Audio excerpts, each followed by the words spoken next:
So with the end of Freddy vs. Jason, we can now assume that the government is once again aware of Jason's existence because they acknowledge that in Jason X, as we both watched. Now Jason X is the one where he becomes Muslim, and he's like, "We didn't land on Camp Crystal Lake. Camp Crystal Lake landed on us." The different movie. This, but so, and you can watch actually all three of these films back to back to back in that order, and they were good. And so we now know Jason's back on Earth, stalking the grounds. The government becomes aware of it, and they acknowledge the fact that we tried blowing him up, shooting him, burning him, drowning him. Nothing works, so we're going to start studying him. Because his skin redevelops. Yes. Yeah. His regeneration. And I thought that was a great way to just connect all three movies. And again, I really do feel the New Line Cinema series is an alternative parallel universe with the Paramount. Absolutely. So you talk about X. Jason X, I hated it for years, and let me tell you why. And why? Yeah. Same thing. Okay, so I don't have a particular favorite out of the big three. The big three, Freddy, Michael, Jason, I just love them equally. So when I saw Jason in space, I was like, what are they doing to my guy? You know what I'm saying? And then that was dope. No. I'm just saying initially. Oh. Initially, I was just like, no. Michael Myers is supposed to go to space too, technically. Right? Oh, don't tell him. John Carpenter toyed with the idea too. Jason and Mars. Anyway, so I was initially hating on it, and then I never watched it, and then I saw that Vito's. I was like, this is trash. It was like those 70s shows. My initial feeling is like those 70s shows. Like after the cartoons, like Journey to Space or Land of the Lost. Land of the Lost. I love Land of the Lost. Like the acting was so bad.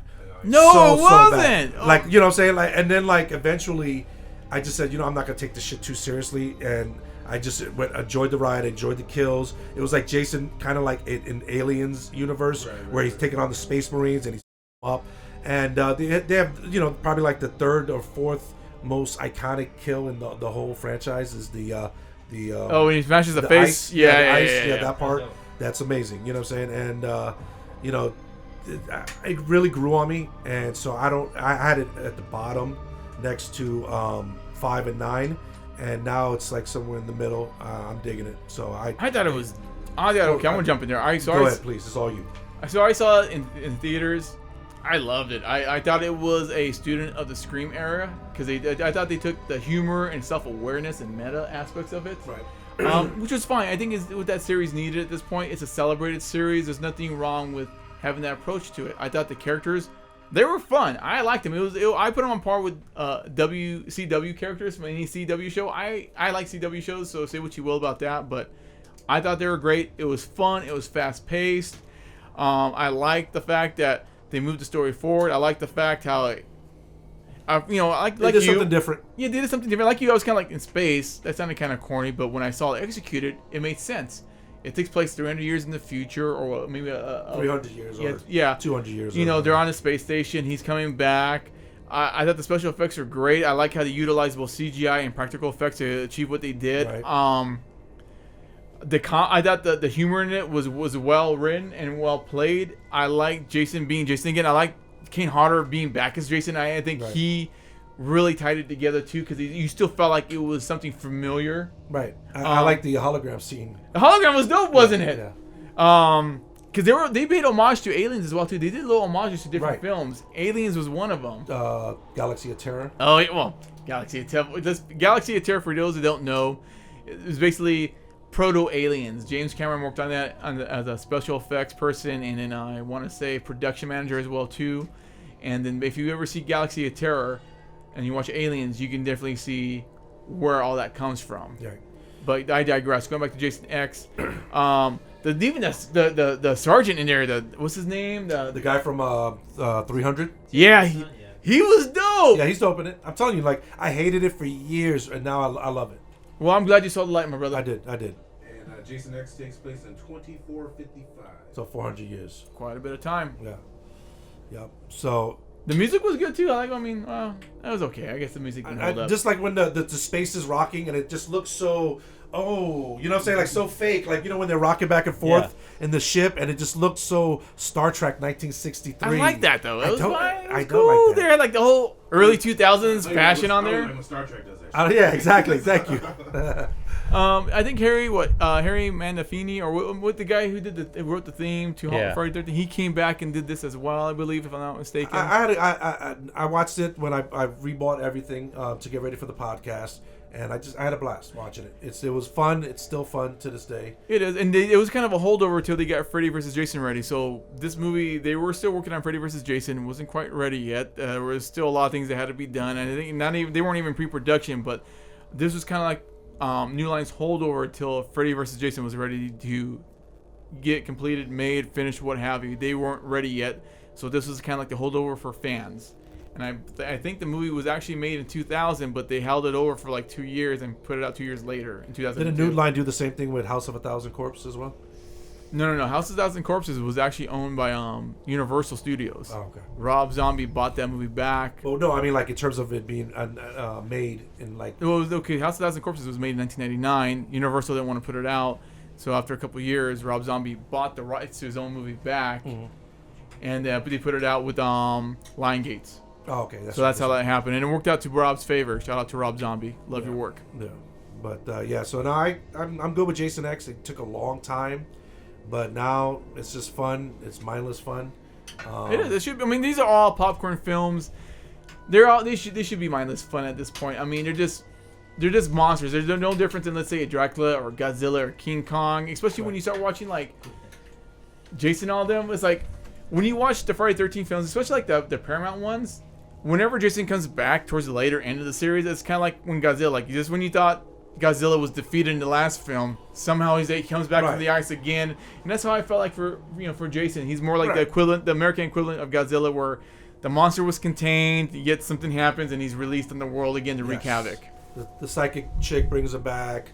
Tommy Jarvis brings him back. Yeah. You know, the boat with the battery and the energy charging it brings it back.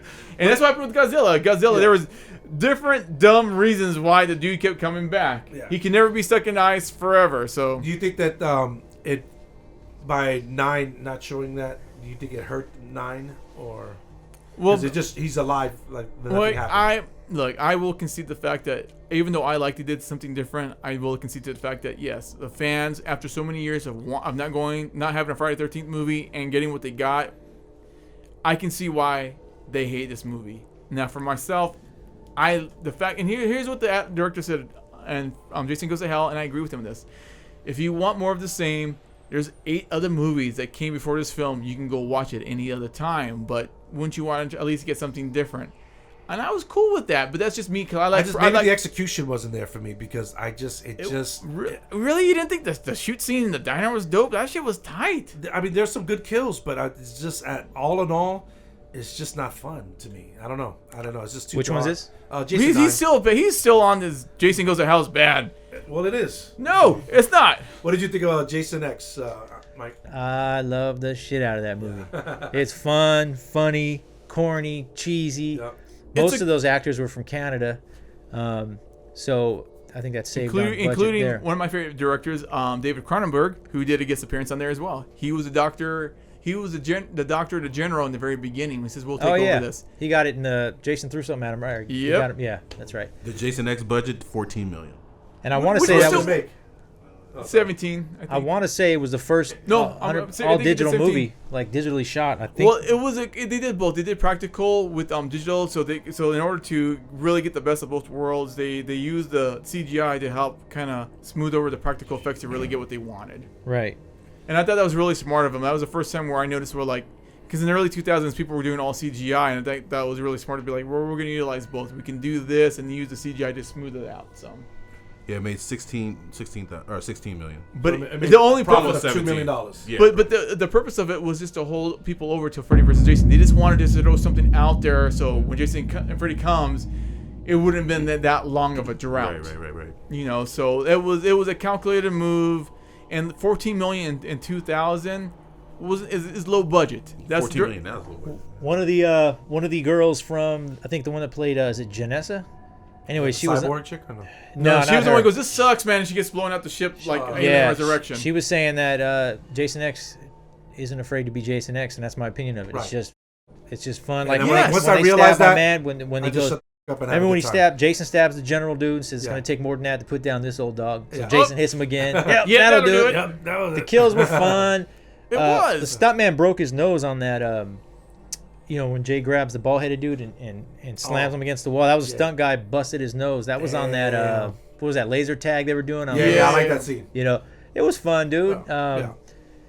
What, they froze him, right? They come across Crystal Lake. Yep. And they They make bring it to him a up. facility because he realized that's Yeah. his. So they use it as a study ground, which Right. I like. That's fair. Yeah, I thought that was it goes back to Jason goes to hell because they know where he's at. Yeah. They blew him up. He's back around again. So what would the government do? Well, we can't get rid of him. Let's study him, and they were using him for military purposes. See, that ranks high for me, like, in that franchise, just because it's fun. I mean, Right. it's And that's all that really matters. yeah. That is what that's Yeah, all about. it- Like I said, like in part 8, when I was in the theater and everyone was rocking with Yeah. Mm-hmm. it, even though people hate on 8, Yeah. it's the fun that everyone had. Yeah, in like the theater that made it all, yeah, like Resurrection, dude. That's my guilty pleasure, dude. I mean, Halloween I'll rock. Resurrection? I'll rock with that Halloween. Busta Rhymes starts karate chopping. I'll and- bust. Yeah, I mean, yeah, exactly. Rah dude. rah. like a dungeon dragon. That redheaded girl got kidnapped, huh? The one that played the redheaded girl that got killed in that cave. In real life? In real life, her and her What? boyfriend got kidnapped in front of her house, taken for ransom. I Oh, forgot wow. her name. But she returned home safely. I don't know after how many days. Damn, that's What the hell's her name? But anyway, yeah, this was a few years ago. Wow. Yeah, dude, it was crazy. They arrested the people that ended up doing it. Damn. But Yeah, they must have thought she did more movies or something. Yeah. exactly right. It's like, I only I did see Jason X. Resurrection and I Yeah. didn't make Dutch. But yeah, So the final one is the remake. hey, February of '09, if I remember right, it came out. Yep. I saw it in the theater. It, like me and It was Les. actually when we all got laid off at the same. That was In the February? same weekend. Yeah. Yeah, After a night of drinking, we went to the movies. like me and Les talked about that right there encapsulated the first four Yes. that I can Perfectly. think of. The first four. So you got, of course, the Four, mom. four remakes in one movie. Well, yeah, you got the mom getting killed. Yep. Right, it was showing the mom. Then you Yep. got the potato sack. Yep. Then you The got mask. the mask. Then you got the brother and sister Yep. aspect because Yep. Sandra's brother came looking for him Yep. in 4, Yep. as did this cat. Yep. The kills in it were incredible. I Yep. like the group. I don't like the Trent group. was a dick. He was, But but he- I liked him to get killed. No, I couldn't wait for Trent to get killed. And Right. see, my problem with the group is that I don't see these people being friends. You know what I'm saying? Like the group in part 1, I could see them being friends. The group in part 6, I could be them seeing friends. This one looks like it was like a horror movie spoof when they bring back the characters that are Yes. stereotypical together. Yes. You have the black dude, you have the Asian dude, or the stoner. It didn't matter that he was Right. Asian. You had the stoner, you had the slutty chick, you had Right. the surfer type Right, dude, right. and then you had the douchebag. You know what I'm saying? Right. So it was like all the tropes. Now, But they were well acted though. They Let- were, right. Now the opening scene of those friends. That's they look like they would hang out. That Yeah. opening scene is a movie on its own. Oh Yeah. That is shit was about incredible. 20, 30, whatever, how long it was. Yeah, 30 minutes That was or incredible. Now, let me ask you this. Now, if you Friday the 13th historians, or whatever you want to call them, have take issue with Jason having the sharpening wheel, with Jason having the little bell string system, I'm good with all that. him 'cause having again, the cave, using electricity, using kerosene. Did you have a problem with him living off the land as absolutely he did? not. love that. And Okay. I'll tell you why. Again, another parallel universe of Jason that does not connect to the actual New Line Cinema universe and does not connect to the Paramount universe. This is just another version of Jason. And in this version of Jason, he is a survivalist. And that's probably because when they did the remake, they studied the four first films. Right. How does he and get s- here and it and- shows up there? Yeah, and they saw this. They were like, oh, they start in their mind kind of like, okay, it would make sense if he did this and did that and did that. Because if you watch the first 4 films, he is a survivalist, Right. and that makes sense of how he came out to be in the reboot. And I thought, I agree with Spawn here in terms of the tropes that they did, but I thought they were well acted, even though they were caricatures or based on the tropes of the '80s. I thought they were well acted. Trent was a huge dick. Oh yeah, I could have. I was so happy he got it. He was played well by the Oh actor. no, And then I if have you- no problem with the acting. And here's the thing: if you can get that evoke that emotion from a viewer, then you did your job well as an actor. Oh, absolutely. So the movie to me is a 10. It's a great movie. There were okay. I only have. I won't call Maybe it a 10. 9. Maybe a 9. Here, A strong 9. it's subjective. I can go 9 or 10, and I'll tell you why. So when I was watching it, they did something that's again, you paying homage to the 80s and 80s to do this, where you get characters doing dumb things to get killed in the dark, and I just felt like the Asian kid and the Asian kid who got killed in the dark and what was the other one? The weed guy? No, the farmer. The guy working on the farm. the where they're talking to themselves in the dark and have this conversation by themselves. That was the only part that was kind of cringeworthy for me. Yeah, because I don't know anyone that talks to themselves. But you're right, but that's kind of common in the 80s slasher film, so right. I know why they did it, but I just kind of wish, I felt like the film was so much smarter than that I kind of wish they didn't do that. Gotcha. But I know why they did that, because it was homage. It just felt like the film was so much smarter, it didn't need that, but that's just me. What did you think? I agree with you on that. Those two characters, that part was total 80s, talking to yourself type. Yeah, and it didn't need it. It didn't need it. You know I would have loved how they would have flipped it. Instead of having the characters talk to themselves, the whole kill would have been around Jason's stalking and Jason's watching them. I think that would have been doper to see. Right. As opposed to the characters just saying something stupid to buy time, for suspense. It would have been great had the characters been fixing the chair or looking throughout the barn for the weed, and you see Jason just stalking him. Like a cougar, like that, and you feel it. Then you feel the hockey part. Yes, stupid, bro. That was again. That was just whack. But it would have been better had you seen Jason just kind of stalking the prey, and I think you would have felt the intensity of you're witnessing the demise of someone. There's nothing you can do, and you see the predator coming, and there's nothing you can do. This guy's oblivious that he's gonna get fucked up. As opposed to I'm playing hockey in the dark, or I'm talking to a mannequin that I thought was like, dude, you can't be that desperate to fuck a mannequin. Yeah. Also a part that is just like just ridiculous was I totally forgot. Never mind. Senior moment. No, what's his name? The Asian kid that he's the only character in movie history to get killed. The only actor to get killed by both Freddy and Jason, because he got killed in Nightmare on Elm Street, the reboot, and Friday the 13th. Was the Asian kid? Yeah. Okay. Yeah. Because he's dope. Yeah. Because the boyfriend that got killed in the beginning of the reboot of 9 by Jason also got killed in Zombies Halloween, the first one. Oh. You're right. Yep. So I forgot his name, but he's the one that was messing with Christina Klebb, I think, in that scene where he played Bob, I think. Anyways, he got killed in both of those. I gotta double check that. Yep. Good call there, Mike. For sure. Yeah. Like Bill Paxton got killed by all Alien, three. Predator, Aliens, and Terminator. And Terminator. Bar none. Bill is a man. God rest his soul. Yeah. But you know what? Sorry, Bill's OG. No one will top Bill, because you know why? Laundry Night. Aliens, Terminator. Right, and we're gonna not call him the Asian kid. We're gonna call him Aaron Wu. Yeah, Aaron Wu. Aaron Wu. Now, aside from how his character went out in terms of his death scene, I did enjoy his character. I thought he played the character well, and I actually liked him. He was fun to me. That was good. He was. Shoot the boot. I ain't drinking shit. Hey, I don't know shit. But his kill though, man. I talked about this. Yeah. It was lonely. Yeah. It was like terrifying for him inside of there. I thought. I mean, the whole hockey joke thing was kind of. That's what kind of it threw it off for me. Like if you took that out and just had that kill, it would have felt. I agree, because it kind of lead up. I was like, because it was such. I get it. It was homage to the 80s, but it didn't. The film was so much smarter than that. It didn't need it. I kind of felt something his character would have said, probably though. Probably, but I just felt like it didn't need it. Right. So it kind of took away from that for me.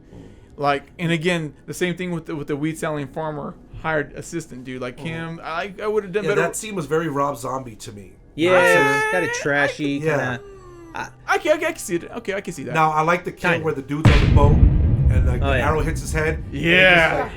That Willa Ford kill was dope though. Yo, yeah. Underneath the dock there. Yes, that was, because you see the eyes just go back and he's just like, boom. Yep, that was a good kill. And then when he's burning the chick alive. Yeah. That was vicious. Oh, Lord, that was amazing. Some good kills in there. No, it was a lot Shout of out good kills. Derek Mears. Yeah. Derek Mears was He dope played him in that. amazing. He did a great job.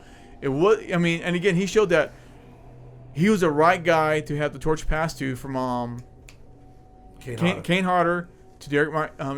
I thought he did him justice. I would have liked to see that whole production staff, everyone that worked on that, go to the Tommy Jarvis stuff. I like Tommy, but I don't know if this would have worked out. Even if it was young Tommy Jarvis, you know what I'm saying? I don't see how that would have worked out. In that universe, you don't think that would have if you look at the story, because when I was watching it, I thought about that. I don't see how that could have fit in, to be quite honest. No, not in that movie. In like the sequel.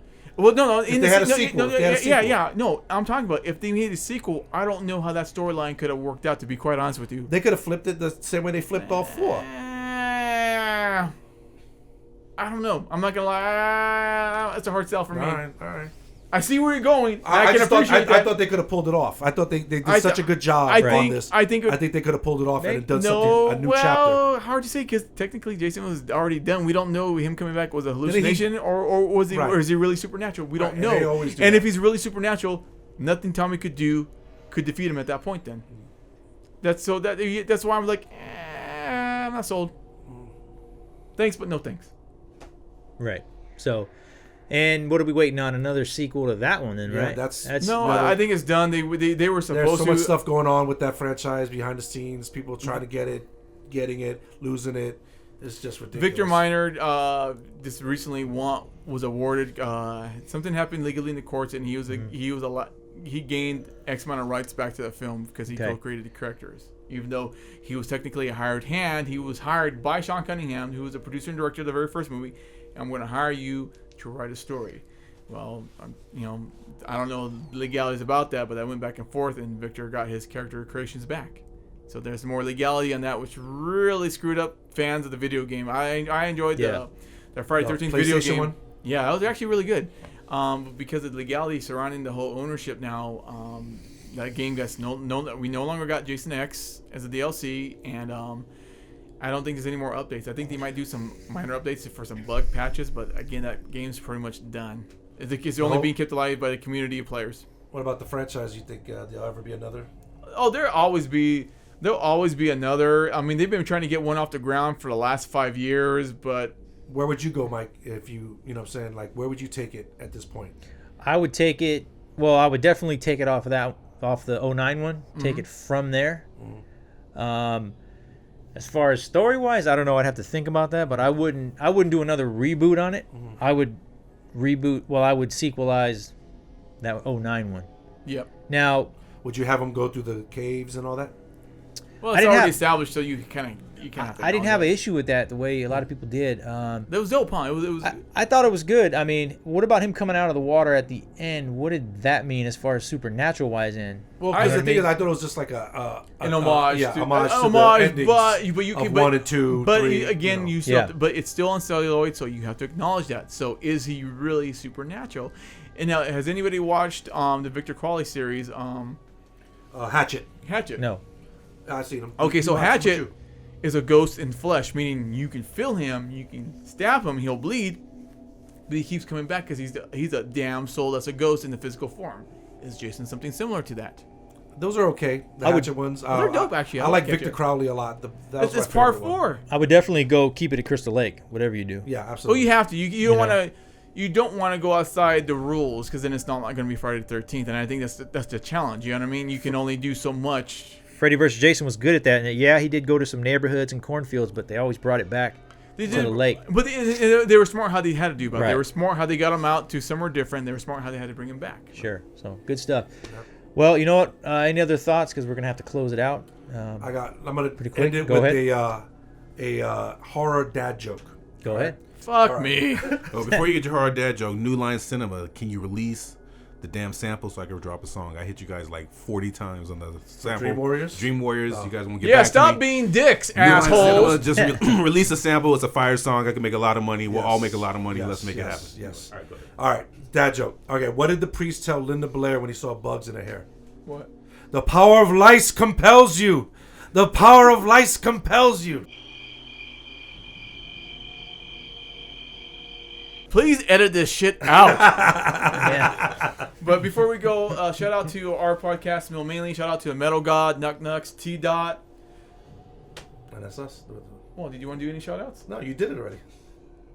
You know, let me shout out to first of all, and again, I want to shout out to Mike and Middleman and Horror Quarters. Thank you for having us again. Yes, sir. Thank you. Shout outs to Drum Dums. That's another channel that I watch as well too.